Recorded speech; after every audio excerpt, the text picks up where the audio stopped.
Hello ছোট্ট বন্ধুরা, আজকেও চলে এলাম তোমাদের সামনে নতুন একটি ভিডিও নিয়ে। তোমরা দেখেই নিয়েছো আজ আমি কি ড্রয়িং করতে যাচ্ছি। আমি গত ক্লাসে দেখিয়েছিলাম সার্কেল দিয়ে কিভাবে ড্রয়িং করতে হয়, কত রকম ড্রয়িং করা যায় চাইলেই। তো আজকে আর ড্রয়িং নিয়ে কথা বলবো না, ড্রয়িংয়ের সাথে যে কালার করতে হয় কিভাবে, সেই কালার টেকনিক নিয়ে আলোচনা করব। তো প্রথমেই আমরা একটা পেয়ারা এঁকে নিলাম। পেয়ারা এঁকে এখন তার ডাল দিব, পাতা দিব।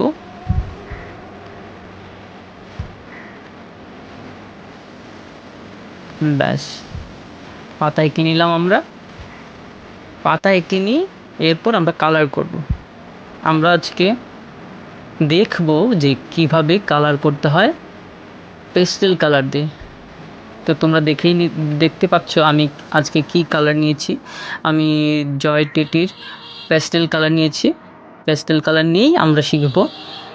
আমাদের আসলে প্রথমেই পেস্টেল কালার দিয়ে শেখা উচিত, তারপর অন্যান্য কালার, ওয়াটার কালার কিংবা পোস্টার কালার ব্যবহার করা উচিত। তো আমরা আজকে পেয়ারাটা কালার করব তিনটা গ্রিন কালার দিয়ে। তিনটা গ্রিন কালার বলতে আমরা জানি যে প্রতিটা ড্রয়িংয়ে একটু লাইট এবং ডার্ক থাকতে হয়। আমরা প্রথমে লাইট অংশটুকু কালার করে নিব। আমরা যে কালারটা এখন ব্যবহার করছি সেটা হচ্ছে গ্রিন কালার, অনেকটা ইয়েলো গ্রিন।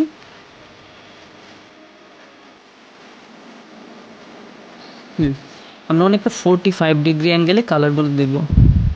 চাইলে অন্যভাবেও করা যায়। তো আজকে আমরা শিখছি 45 ডিগ্রি অ্যাঙ্গেলে কীভাবে কালার করতে হয় সেটা শিখছি। তো তোমরা দেখতেই পাচ্ছ আমি প্রথমে লাইট কালার দিয়ে তার সাথে একটু ডার্ক গ্রিন, যেটা গ্রাস গ্রিন, ওই গ্রাস গ্রিনটাকে একটু মিশিয়ে নিচ্ছি কালারের সাথে। চেষ্টা করব যাতে কোথাও সাদা সাদা না থাকে। আমরা যেটুকু লাইট রাখবো সেইটুকু অংশতে একটু সাদা রেখে দিব, তারপর কালার করব। তো আমরা মাঝখানটাতে একটু হোয়াইট রেখেছি, পরে সেটা মিক্স করে নিব আমরা গ্রাস গ্রিন দিয়ে মিক্স করার পর এখন আমরা যেটা দিচ্ছি সেটা হচ্ছে অনেকটা অলিভ গ্রিন দিয়ে পেছনের সাইডটুকু এবং নিচের অংশটুকু একটু ডার্ক করে নিচ্ছি। ব্যাস, ডার্ক করে নিয়ে এবার মিক্স করে দেব কালারটা। এবার আমরা নিচ্ছি একটা লাইট গ্রিন, এই গ্রিনটা দিয়ে মিক্স করে কালারটাকে মিশিয়ে নিব।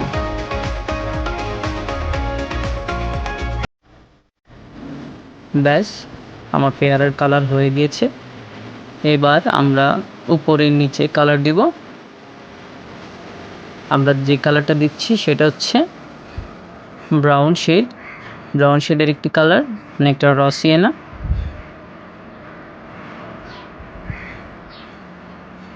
র সিয়েনের সাথে একটু ব্রাউন কালার দিব, ডার্ক নিচের অংশটুকু একটু ব্রাউন কালার দিয়ে দিলাম, ব্যান্ডেক ব্রাউন।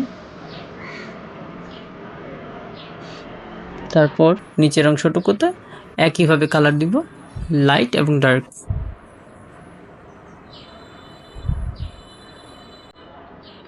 আমাদের মনে রাখতে হবে সবসময় প্রতিটা সাবজেক্টে, প্রতিটা ড্রয়িংয়ে কিন্তু লাইট এবং ডার্ক থাকতেই হবে, তাহলে সেটা অনেকটা রিয়েলিস্টিক, অনেকটা সুন্দর দেখাবে। আমরা যদি এই কালারগুলো না রাখছি লাইট ডার্ক, তাহলে এটা মনে হবে একদম ফ্ল্যাট। তো আমরা এখন পাতা কালার করছি। পাতা আপনি ইচ্ছে মতো কালার করতে পারি, একটু লাইট ইয়েলো থেকে light green, dark green, set green, যেই গ্রিনগুলো আছে সেই গ্রিনগুলো দিয়ে চাইলেই কালার করতে পারি ইচ্ছে মতো। তবে আমি যেটা ব্যবহার করছি সেটা হচ্ছে ইয়েলো, তারপর গ্রাস গ্রিন, সাথে অলিভ গ্রিন। তো বন্ধুরা, আশা করি আমার এই ড্রয়িং ভিডিওটি তোমাদের ভালো লেগেছে। ভালো লেগে থাকলে অবশ্যই কমেন্ট করো, সাবস্ক্রাইব করো এবং লাইক অ্যান্ড শেয়ার। টাটা।